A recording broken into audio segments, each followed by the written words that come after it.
So hello all, welcome to the fifth session of IEDC's Unravel. So this is an event conducted by the Special Interest Group, SIG. So basically here we aim to, develop and help you improve on your entrepreneurship skills. So here every time we take a particular company and we deal about how they started off their birth, the revenue model that they use and what kind of tech stacks they have followed.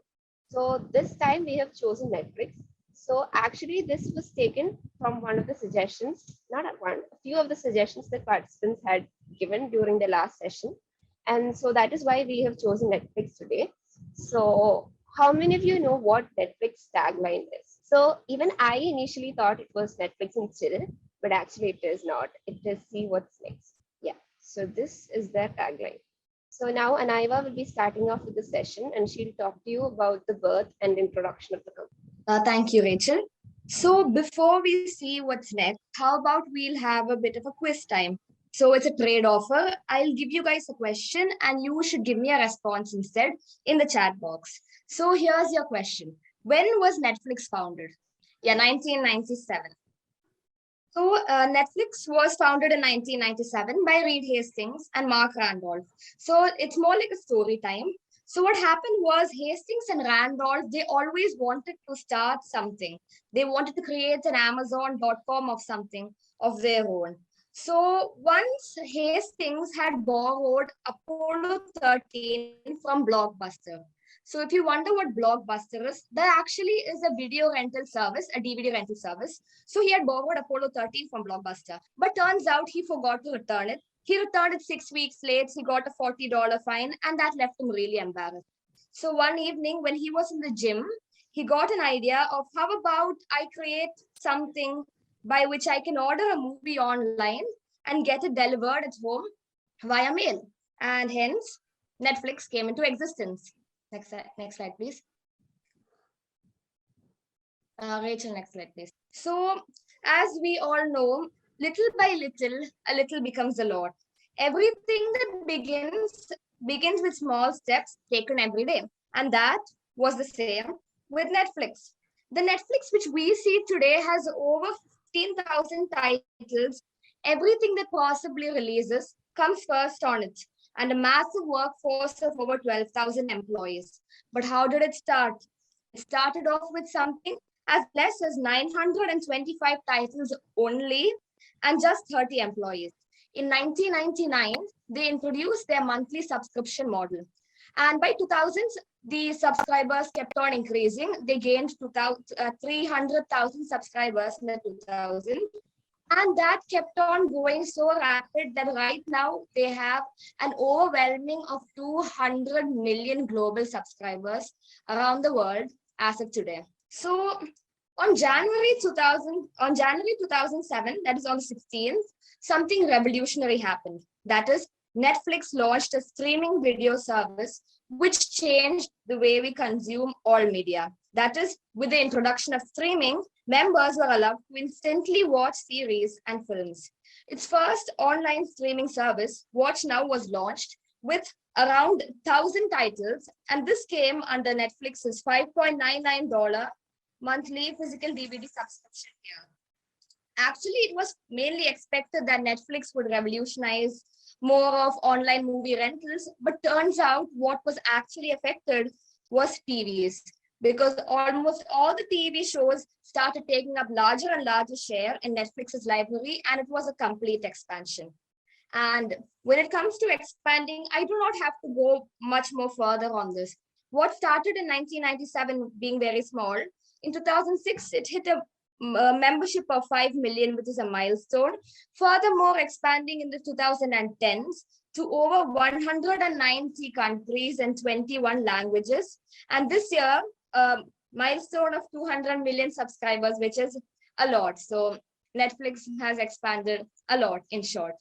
So now we will go through the timeline of Netflix. This is rather very interesting. So we'll go year by year, we'll be hitting all the prime milestones. So in 1999, Hastings and Randolph had the idea to rent DVDs by mail, and hence Netflix came into existence. In 2000s, A personalized movie recommendation system was introduced that is based on members' ratings or what their interests were. They could very accurately predict what the viewer would want next. And that was pretty cool, actually. And now in 2002, Netflix made its debut at the IPO at a selling price of $1 a share under the Nasdaq ticker NFLIX. So now another question time. So how many of you guys know what an IPO is? Yeah, so an IPO is an initial public offering. So you must be wondering what that is. So it is basically, in short, the process by which a private company becomes a public company by selling its stocks to the general public. That is, it sells its stocks and hence becomes public. And the main reason why an IPO is really beneficial is that an IPO, it helps a company to raise capital from the public. Before the IPO, the company is private.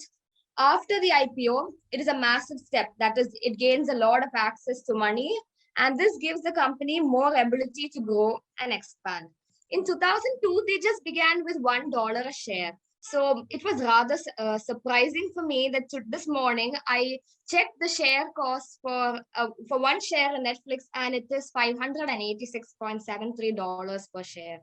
So from 1 to 586.73, it is amazing. It's massive. So moving on to, in 2003, Netflix had issued a patent by the US Patent and Trademark Office as their subscription surpassed 1 million. That is, you get an exclusive right granted for your invention or your solution. And obviously, before you get a patent, you need to disclose all of your information to the public. And Netflix has so many patents. And most of these patents are because of their ideas for media streaming, content recommendation, their algorithms. Fun fact, one of the first patents which Netflix had filed for was as them being an apparatus for renting items using a computer.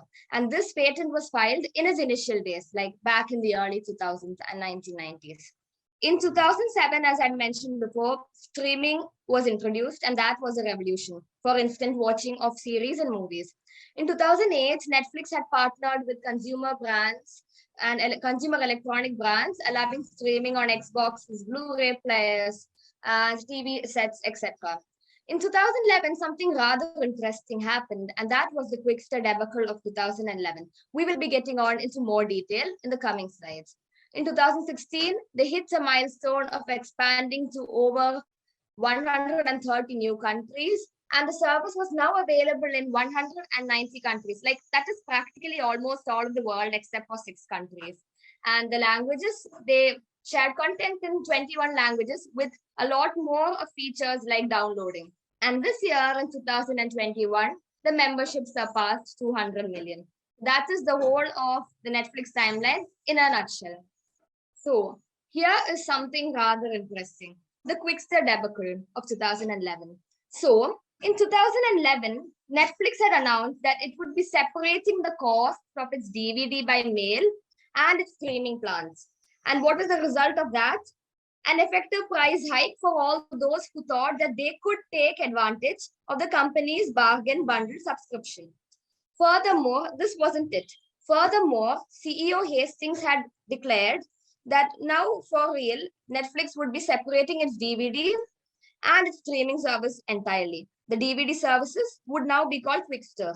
And in order to use them, the customers were forced to not just open a second account, but as well pay for both of the services separately and pay for a higher cost. This obviously created a lot of uproar because the sudden change of plans and the elevated costs lost them a lot of subscribers, and the company's stocks had lost their value to half.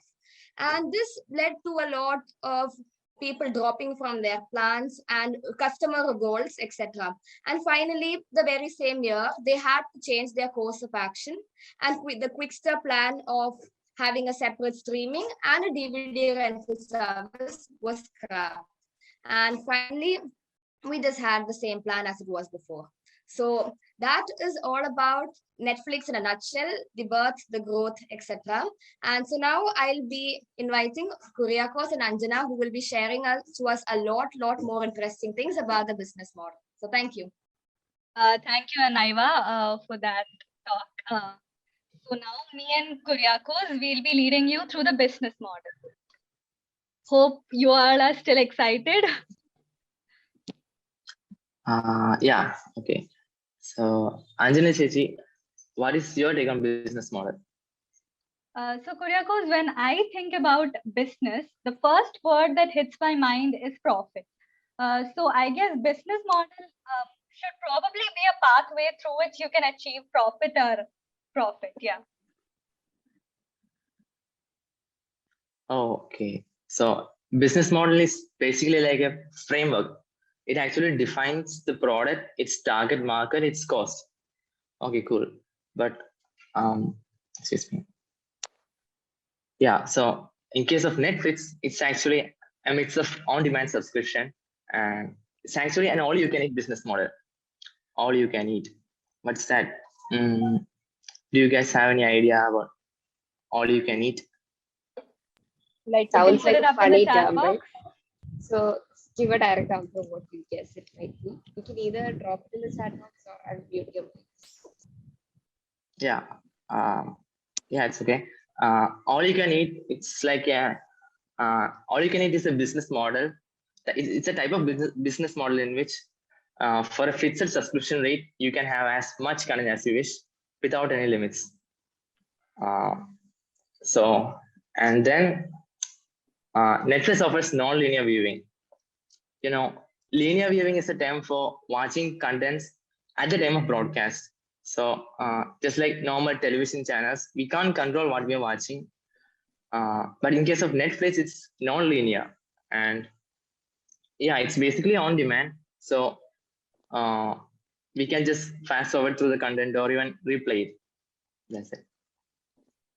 Okay, so when we talk about business model, there are certain aspects that describe it. So in the coming slides, we would be going a little deeper into those aspects that characterize the business model. So the first one we would be discussing would be revenue generation. Before moving on to that, Rachel, can you go to the previous slide, please? Sorry. Okay, before moving on, I would like to ask everyone here something. Many of you might have taken up Netflix, right? So can I know which subscription plan you all have opted for? Okay, so many of you going with the mobile version. Oh, okay. Many of you are sharing it. Okay, so the basic way Netflix generates revenue is through their monthly subscriptions, and there are 4 plans it offers you: the mobile one, the basic one, the standard, and the premium. And its cost is as you see on the screen. If you have opted for the basic one, you have unlimited movie and TV access, and you can watch it on any device, but only you can just watch on one screen at a time. And if you go for the standard one, you have HD available and you can watch in 2 screens. Now coming to the premium, that's the most expensive and the best one. So here you have Ultra HD, and you can watch on 2 screens at a time. Yeah, and we also have some good news. You probably might have heard about it. Netflix reduced their price in India. It starts with 149 for mobile, 199 for basic, 499 for standard, and 649 for premium instead of 799. And I think that's great. Yeah. Next slide.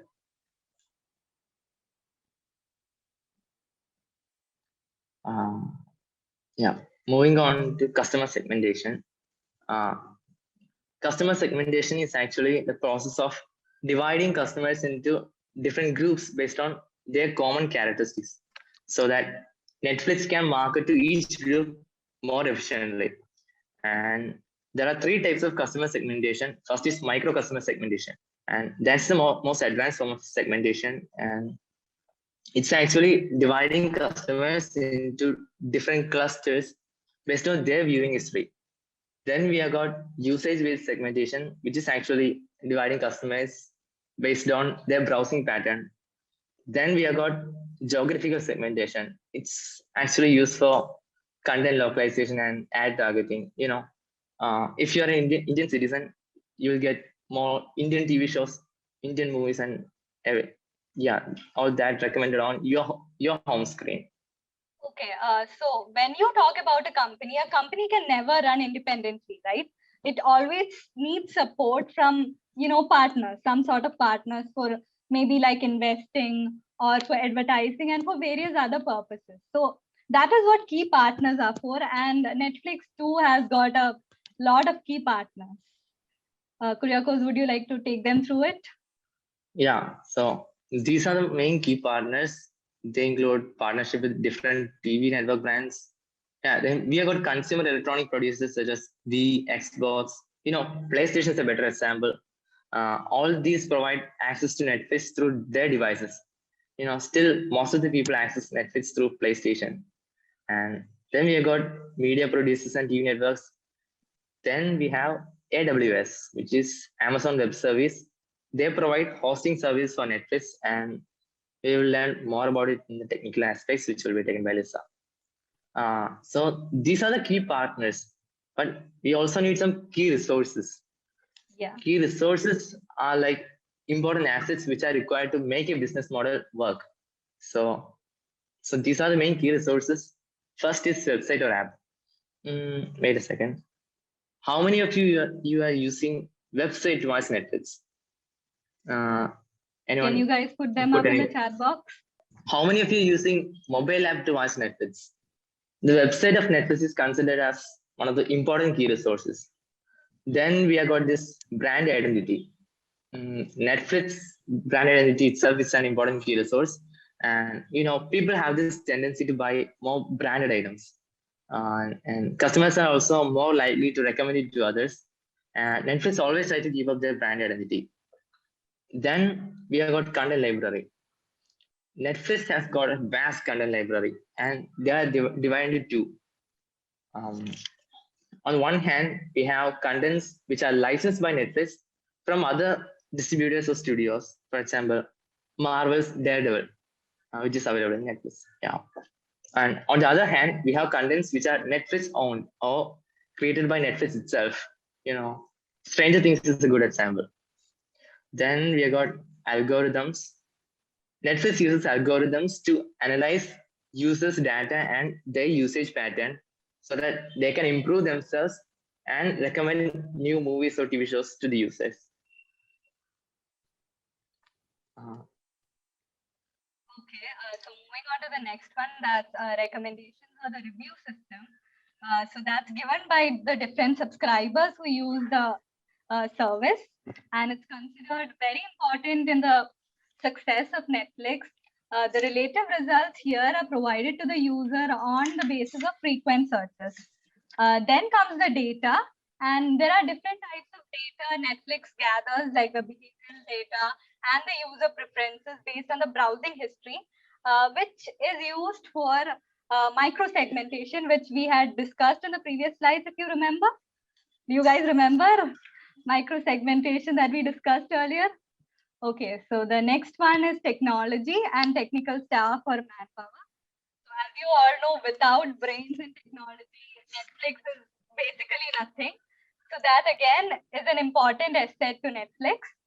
Last but not the least, its physical resources, that includes their warehouses, IT infrastructure, the machines they use, and the storage facility. So that's all with the key resources. So when you establish a company, it's very important that you maintain a good relationship with your customers. Unless customers approach you, your company is gonna, drown up. So it's very crucial to maintain customer relationship. So now let's see how Netflix handles customer relationship. So would you like to take it over? Yeah. So in order to ensure proper customer relationship, they have these certain measure system. First one is they got easy and simple setup, which is very easy to use, simple layout and with customizable themes and elements. Then they have got incredible customer support. We can just connect to the customer care representatives or a direct call or even live chat. Then they channel various advertisements, offers and deals through these social medias. Then they have got this recommendation system which we have discussed earlier, uh, and it's really useful for the subscribers. Next slide. Yeah, next is about value proposition. And value proposition means it refers to the value a company promises to deliver. And it explains why a customer should choose their product. And in case of Netflix, uh, its entire value proposition, it's linked to the fact that they provide quality entertainment to the users 24/7 without any limits or without any ads. Yeah. Yeah, so some of the value proposition factors Netflix ensures is, okay, can we stay on the slide, please? Okay. Yeah, so as Kuryakos mentioned, Netflix offers you 27 streaming without advertisements at all, which is like very relieving. And there's a possibility of binge watching on Netflix, which you might all be doing. And then on Netflix, there's this facility for creating personalized lists, and it also recommends you shows and series to binge watch. And another interesting fact about Netflix is that it provides you original content and high definition content. Then on Netflix, it supports multi-device, That is, you can watch on your mobile phone or your lap or your tab wherever you want. And the last one is that you can share your account. So many of you here had mentioned in the chat box they're using their neighbors or their friends' account. So this is how Netflix helps you do that. Can we move on to the next slide? Yeah. So next is about cost structure. Every business model contains a cost structure.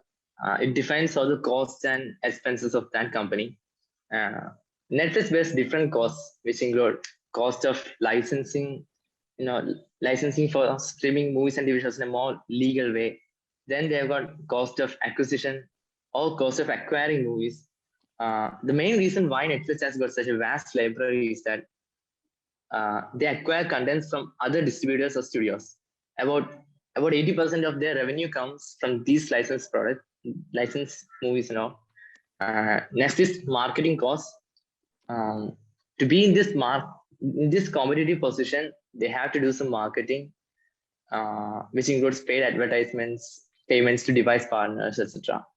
Then they got cost of research and development for improving themselves, improving their recommendation systems, application designing, infrastructure enhancements, etc. Then they got administrative costs, which include daily expenses, the executive wages, etc. Then they have got miscellaneous expenses, which is payment processing fees. That's all. Yeah, that's it. Next slide. Yeah. So Rachel, could you just go back to the slide, to the previous slide? Ooh. Okay, talking about business and you don't talk about competitors, not possible, right? So competitors are very, very crucial. Oh, that's fine, Rachel. Just slipped it off. So I would like to know from the audience, which other online streaming platforms do you think could be a potential competitor to Netflix?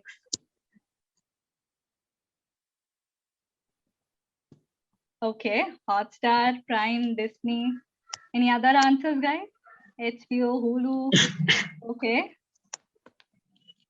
Disney Plus. Okay. We got many answers. Not sure. Okay. Okay, let's see then. Rachel, could you go on to the next slide? It's all right. They're copying. At least they are responding. Okay, so these are a few competitors that Netflix has got: Disney Plus, HBO, Peacock, CBS All Access, Prime, Hulu, YouTube TV, Apple TV. just like you mentioned in the chat. Yeah, you might not probably heard about Peacock, Hulu, Fubo TV. Yeah, there are a lot more things, and they are also important streaming services. Next slide. Okay, so now we have kind of covered almost all the aspects that describe the business model of Netflix. So now I would like to know from the audience, what could be the major reason for the success of Netflix business model? We've kind of gone through all of them, all the answers. I just want to know if you have got it or not. Can you put it up in the chat? Anything?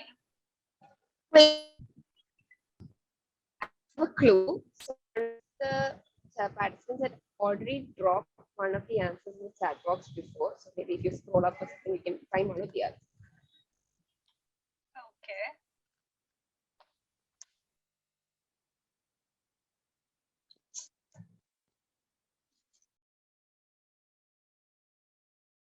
Where is it? Razeen has put a chat. There are messages coming in. Guys, no messages. Okay, Anjana, on there are demand. messages. Okay, on demand content, streaming without ads. Okay, privacy of customers, streaming without ads, non-linear viewing. Okay, somebody remembers the terms too. Yeah, Renali great. remembers the terms. That's quite remarkable. Easy Yeah, setup, provides marketing, original content. You guys have unlimited dropped the watching. answers actually. Yeah, kind of all the answers. I think more than what we have got. Okay, so we have just mentioned a few of them here. Okay, so the first one is it offers you Netflix originals. You might have all seen those N symbol on top of certain shows. So that's one reason. And then advertisement free nature, and then reasonable pricing as of now because they have lowered the rates in India. And it shows you shows and series in various languages, many languages. And you can also include the ones you guys have put up in the chat because they are also kind of very important. Yeah, and in addition to that, to stay in market, Netflix also took a few steps to improve themselves, which includes improving their customer retention. Netflix always tries to keep in touch with their customers, and they conduct hundreds of product tests to improve their customer membership experience, from signing up to billing and payment and content discovery. Then they are evolving themselves. They are making small changes in their business model, so as a part of improvisation. Yeah. Okay, so we have kind of come to the end of business model. Now I invite Lisa to continue with the technical aspects. Thank you guys for staying up and Thank you. listening. All right. Thank you, Anjana and Koryakos, for the wonderful presentation. And let me tell you, the responses are just amazing. I'm so happy. And I just wish this was offline, but then anyways, we have to adjust with what we're getting right now. Anyways, let me introduce myself. I'm Lisa VC, and now we'll be looking upon the technical aspects of Netflix. And don't worry, it won't be very boring or dry. Technical aspects I know, but then I'll try to keep it as fun as possible. So before I dive into the topic, let me ask, does anyone here know the mission or the main aim of Netflix? Just drop it in the chat. It's not the tagline. It's not see what's next. I'm asking about the mission or the main aim of Netflix. The main mission of Netflix is to entertain the world. So Netflix wants to blur the line between Hollywood and It's Silicon Valley, sorry. It doesn't just want to be a content creator or a tech company. Rather, it wants to be both. So now let's talk about the design, about how Netflix actually works. So Netflix works basically on two clouds. One is AWS and OpenConnect. What is AWS? It's pretty famous, I guess. So take guesses. AWS is Amazon Web Services and OpenConnect. So these two clouds work together as the backbone of Netflix, and both are highly responsible for providing the best video to the subscribers. So the application mainly has three components, and as you can see, I've given here three figures. So I want you to guess what it is. The first one here, you can see there's like computer screen, laptop screen. What would it be? Client. Yeah, exactly. Adam, good guess. It's the client side. That's the first main component. Now let's look at the second component. There's a cloud.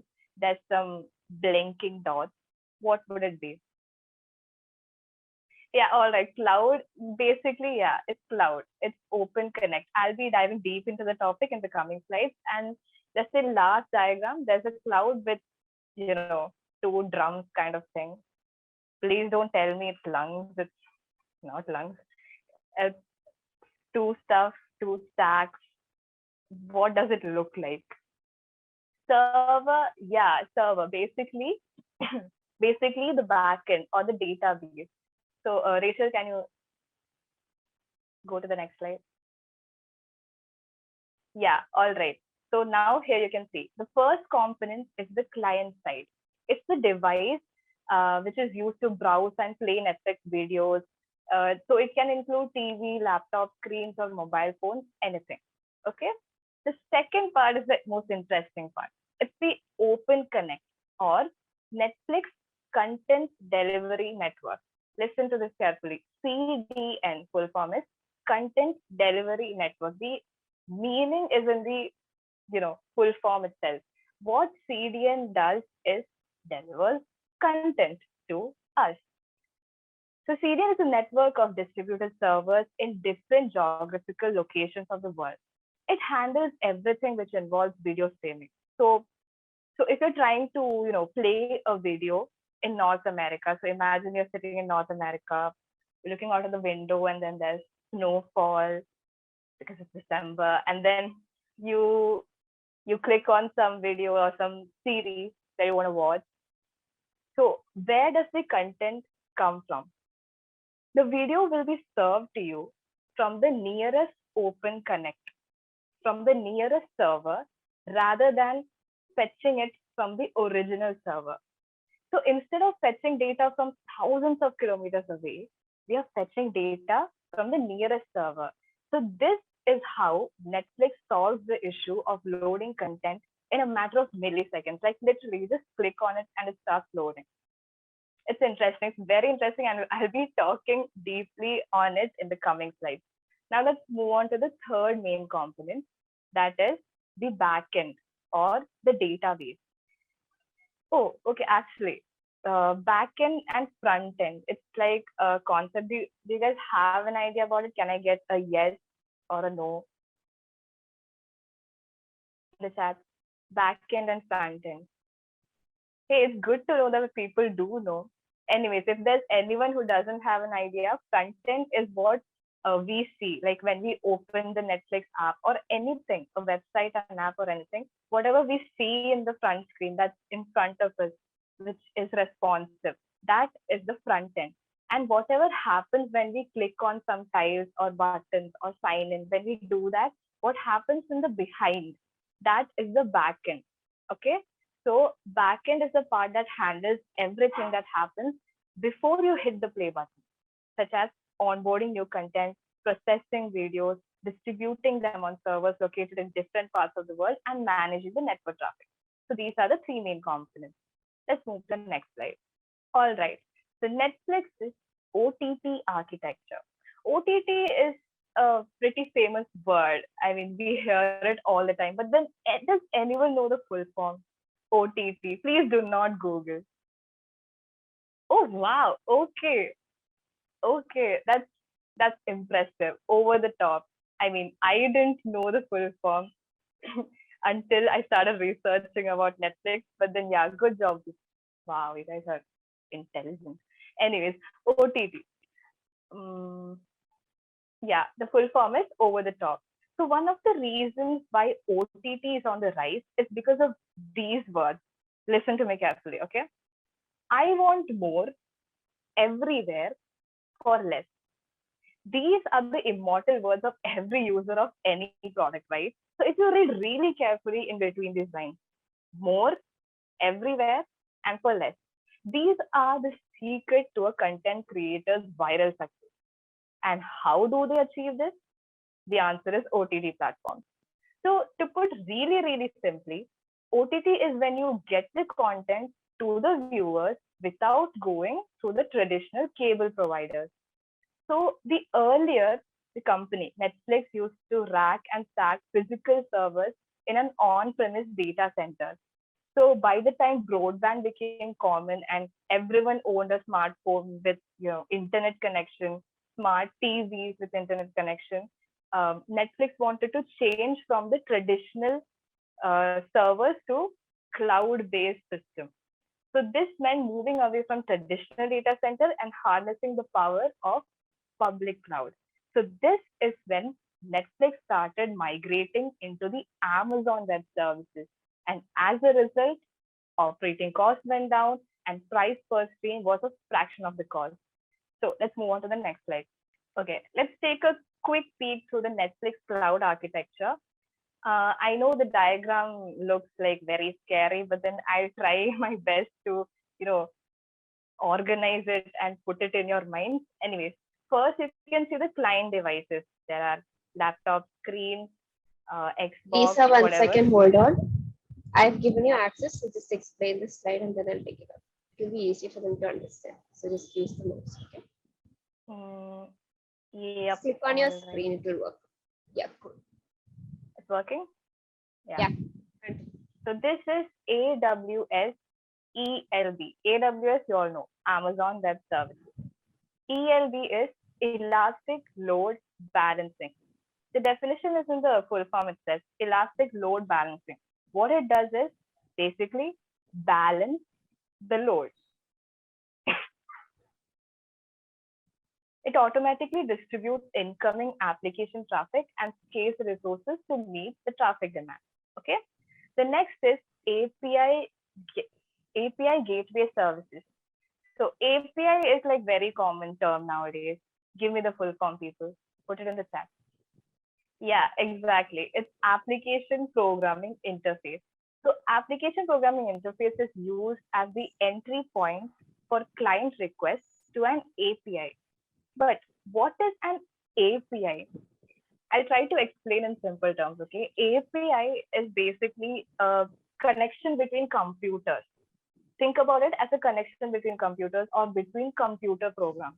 So it is a type of software interface which offers you a service to other pieces of software. For example, there's Twitter bots or there's Discord bots or there are sign up pages where you can sign in from your email ID or there's Google Maps. These are all different APIs which gives you service and helps you interact with software. Okay, so API gateway service, what it does is it's just an entry point for all the APIs. So next here on the diagram is sign up API, discovery API, play API. I don't think I have to explain much about it. These are the different APIs used. Next here you can see is microservices. Now this is a very huge topic. I'll be explaining deep about it in the coming slides. So yeah, we'll discuss it later. Next is stream processing pipeline. Stream processing pipeline is basically helps the data to flow continuously from the source to the destination as it is created, making it useful along the way.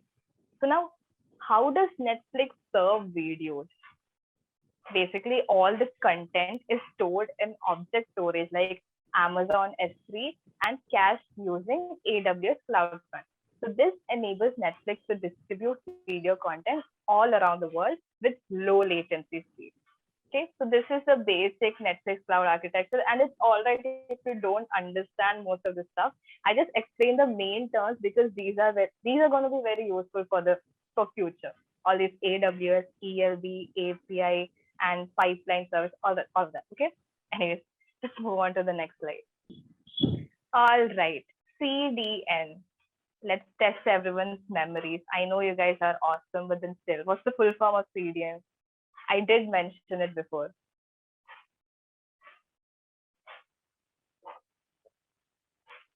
CDN, Content Delivery Network. Good job, Gokulnath. Okay, so CDNs are the reason why websites with a huge number of users like Google, Facebook, or YouTube manage to load really fast, irrespective of where you are or what the internet speed is like.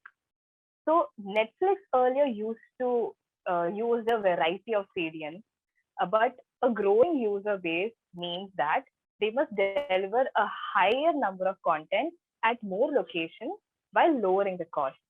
And this led them to build their own CDN called Open Connect. So I want you guys to understand that CDN, Content Delivery Network, is a common general term. And Netflix's CDN is termed as Open Connect. They made their own CDN, that is Open Connect. So here, instead of relying on AWS servers completely, they install their own very servers across the world. There are like thousands of servers, Netflix servers around the world. But it has only one purpose: to store content smartly and deliver it to the users. So CDNs take the original media content and copies it across hundreds of servers spread all over the world. Thus, the time taken between a request. What is a request? Playing a video. Like if you clicked on the video, it has to play. That is a request. And the time taken between request and the response. What is the response? The video actually playing. That's the response. The time between those two greatly reduces and everything loads really fast, literally in a matter of milliseconds. So there's one more interesting thing. Open Connect boxes store content that is more popular with Netflix users in a region to prioritize speed. So basically, a rarely watched film or series will take more time to load than a Squid Games episode. So now, when you connect to Netflix, the closest OC server will deliver the content you need. Thus, the videos load really fast, faster than ever. Like literally, it's just a matter of a few seconds. All right, let's move on to the next slide. Netflix and cloud cybersecurity. So, we live in the 21st century, and literally, all the movies that come in theaters, like within a day, or even before it reaches a theater, we get the content on Telegram or in torrent. So, how does Netflix protect its content? It's a huge topic, but then I have gathered all the most important points. And okay, let's just start. So, how does Netflix protect its content? Netflix has publicly documented its security practices. It locks content by region. So, a movie that the company does not have rights to stream in India, example. Oh, actually, do you guys know? Like, give me some examples of movies or series uh, that India has not given permission for Netflix. So some of the movies that is banned in India are, wait a second. Yeah. So Da Vinci Code or the 50 Shades of Grey. So it locks the content by region so that it does not make its way to that region. That's India. So Netflix does this by employing DRM solutions in the cloud. Now, what's DRM? It's digital rights management. This is used to prevent unauthorized use of digital content by allowing only authenticated users to use the content for an authorized period of time. So you all must know that Netflix app allows you to download some TV shows and movie content to their mobile device via the save feature and to view them offline at a later time. Because the video content is encrypted with DRM, it is impossible for unauthorized users to play it with a general video player like VLC media player. even if they copy the content file. So that is how DRM works. It encrypts the original multimedia file, which only Netflix can decrypt. Okay. So next thing is forensic watermarking. Now, forensic watermarking is a general term, right? Like you use Filmora. So when you export the file, there's this huge Filmora ka logo stuck there, unless you pay them, or if you have a cracked version of Filmora, you know. So you basically get it. But what is forensic watermarking? Forensic watermarking is a field of technology called digital watermarking, which refers to the process of inserting and managing confidential information, such as copyright information, in various digital data, such as photographs and videos. And I know no one understood anything. Anyways, I'll explain in my terms. See, what's interesting about forensic watermarking is that it inserts information of the content users to track illegal distribution. So when a content copyright holder or when a content provider discovers that you are illegally distributing the content, it can detect you. It can detect the watermark, and it can track you, and it can stop you from using the service, or it can take legal action to prevent further illegal spillage. So basically, DRM and watermarking complement each other and is applied together to premium content that requires a high level of security. Okay, let's move on to the next slide. So these are the tech stacks that are used by Netflix. You can see many, like you guys must have heard of some of them at least. Can I see some yes or no in the chat? Python, Kotlin, ML, AI. If you have heard about them, just a yes, no. Yep. Okay, cool. So we'll just quickly go through these. Python basically manages the back end of Netflix. Kotlin is used for coding the whole app. It grants the necessary tooling support. ML and AI basically for user personalization, for all the recommendations. Okay. Now, WinJS. WinJS is basically the Windows library for JavaScript. It is to aid in Windows application development. All right. The next is React. React is the JavaScript UI library. What is UI? UI is user interface. So React is a language used to create the front end of the app or of the website. Whatever you see, the tiles, how they're arranged, the heading, the design, all that is coded in React. And how is the backend coded? Using Node.js.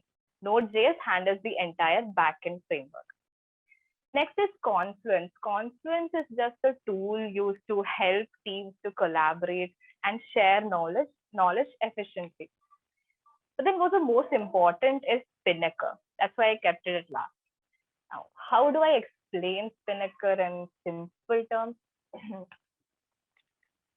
All right. So, okay, I don't think I will have to ask you guys, but have you guys binge watched any of the series? I have binge watched Stranger Things and Squid Game. What about you all? BoJack. Ooh, okay. Sense8. Oof, let's go. All right. So, was it ever interrupted due to software glitch? I'm not talking about internet issues. Software glitch. Was it ever interrupted? I'm expecting no's. Yeah, see, no. And isn't that like quite interesting? I mean, there are millions of users playing the videos like the entire time, and why isn't it glitching? That's incredible given that Netflix has one of the most dynamic infrastructures out there. One in which developers are like continuously releasing updates and new software. So how do they manage it? The answer is Spinnaker. Spinnaker is a free and open source continuous delivery software platform originally developed by Netflix and extended by Google. It is used for releasing software changes with high velocity and confidence that it won't break, it won't cause any glitch. If you want to know more about it, you better Google it, because the main concept is quite complex to grasp. But then, yeah. So basically, when software engineers put new updates, Spinnaker helps them to update it through all our apps without interrupting what we are watching. All right, let's move on to the next slide.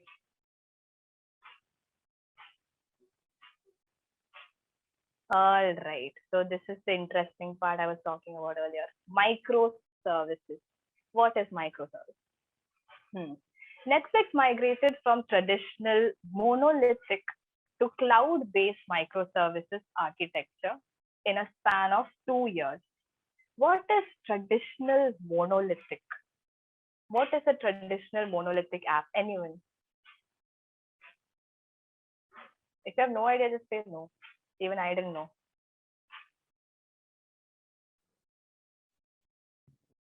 Yeah, all right.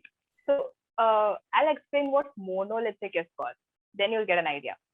I'll give an example. Imagine a sculpture or a statue that is made out of a single large block of marble. Okay, a sculpture made out of a single block of marble. No, it's a single block. So that is what monolithic means. There's a single thing which is shaped and designed into something. So traditional monolithic application is basically a single tiered software application in which user interface and data access code are combined into a single program from a single platform. So a monolithic application is self-contained and is independent from all other computing applications. So one of the reasons why Netflix is an interesting company to talk about is that they are considered as one of the role models for modern cloud-based companies through the use of microservices architecture. And can you believe it took them more than 2 years to achieve complete migration from the traditional servers to the cloud? It took them more than 2 years. Now, when you think about it, you'll be like, 2 years, wow, that's too much. Because now cloud is like very common. We hear it almost every day. So when when Netflix announced its big move to the cloud, they faced a lot of criticism as no one believed that such a feat was possible at that time. And now Netflix technical teams have designed such an amazing video streaming system with very high availability and scalability in order to serve their customers globally. So while moving to the cloud, Netflix managed to split its single monolithic application into hundreds of small, loosely coupled services. So today, as a result, Netflix has over 1,000 microservices, each managing a separate part of the site. So this is how Netflix gives us videos in a matter of seconds. So what people considered as, a very crazy move by Netflix turned out to be a game changer in the field of cloud computing. So today, almost all the big companies like Google, Twitter, IBM, Amazon, whatever, they have all moved to the cloud, while other companies have slowly started their migration. All right. So that is the end of my presentation. Thank you for not sleeping off. Thank you for responding for everything. Thank you for listening. Thank you guys so much. So we had sent out the registrations form right before. So we had got a lot of questions in it. And I think we have covered most of the questions within the slide content. So these are a set of few extra questions that I felt weren't covered before. So we have just added them as slides in the end. So let's just go through them. So these were the questions related to business model that were raised. So now Kuriakos will be explaining a little on each of these. Yeah. So these were the questions we received during the registration. First one is, how much does it cost for releasing a movie on Netflix? Netflix does not disclose their deals publicly, and the cost it depends on the agreement and how much potential Netflix sees in that project. So the amount that filmmakers receive per project is not disclosed publicly. Second one is marketing strategy and how they attract people from all age groups. Yeah, so Netflix business model is customer centric. Netflix platform, yeah, it's designed in such a way so as to reach a wide range of subscribers, and they always try to keep in touch with their customers. They always ask for their feedback. So as part of their own improvisation, they always evolve themselves. Yeah. Next question is, will Amazon Prime overtake Netflix? No. So let's just ask this to the audience first. So do you think the Amazon Prime will overtake Netflix? So if you do, just drop in a yes in the chat box. No. Okay, I see no coming up. No. That's great. Yeah. So currently, Netflix, Disney Plus, and HBO Max are the top 3 streaming service networks. But Amazon Prime is also growing. Yeah. Recently, you probably might have heard about it. Recently, Amazon brought MGM Studios, which is Metro Goldwyn Mayers, for $8.45 billion. And that was a game changer. Yeah, this helped them to expand their content library. And for Netflix, it adds to the continued pressure to their ad-free business model. Yeah, so let's wait and see what will happen in the future. Next slide. So now we'll be talking about the questions raised during the technical aspects. So Lisa will be explaining those. Yeah, so let's look at the first question. Firstly, I would like to say I love both of these questions. Anyways, Netflix is now the only OTT provider. Then why are they so popular? Interesting. There are many factors, but I'd like to focus on one. There are many OTT platforms like Disney Plus, Hotstar, Z5, Amazon Prime, Netflix, and in all of them, I like Netflix more than any because it is a mixture of everything. It has, refined and a broad range of content, not to mention the user experience. So content ranges from, South Indian movies to Bollywood to Hollywood to K-drama to anime and all other international web series. Everything's there. On the other hand, if you take, for example, Z5, Z5 has only Indian content, and VIU is a thing. There's only K-drama available, and same goes for Amazon Prime. International web series are not available there. So, in my perspective and through my research, this is what I found out. It's mainly because of the content that Netflix is popular than other OTT platforms. All right, let's move on to the second question. Is there a chance for a newer platform with similar build in the current time? I mean, there are several threats to Netflix that include the Telegram app, the mute torrent software. All that is a big threat. But is there a chance for newer platforms like Netflix? There, I would like to talk about a new tool called Zype, ZYPE. So basically, developing video on demand requires a large engineering staff and hundreds of millions of dollars in cloud computing. And for most companies, this is just a pipe dream. This is just not possible. So this is why Zype was created. It is basically a powerful tool that gives you a set of products that allows you to manage your videos across every channel from a single platform. It has various tools to manage videos like video CRM, encoding, layout, content delivery tools. If you want to know more about it, you can just Google it, ZYPE. So if companies start using this tool, yeah, they might be able to reach their level, but then it will take a long time because Netflix is OP. Let's go. Thank you. Okay, so these were the. So, if you have any doubts now, so you can clear them. So, to all the participants who joined throughout the session, we are really glad. Okay, so does anyone have any doubts right now? So, thank you all for joining the session. And we really hope to see you all at the next session too. So thank you guys for your time. Thank you for joining us, everyone. Bye-bye.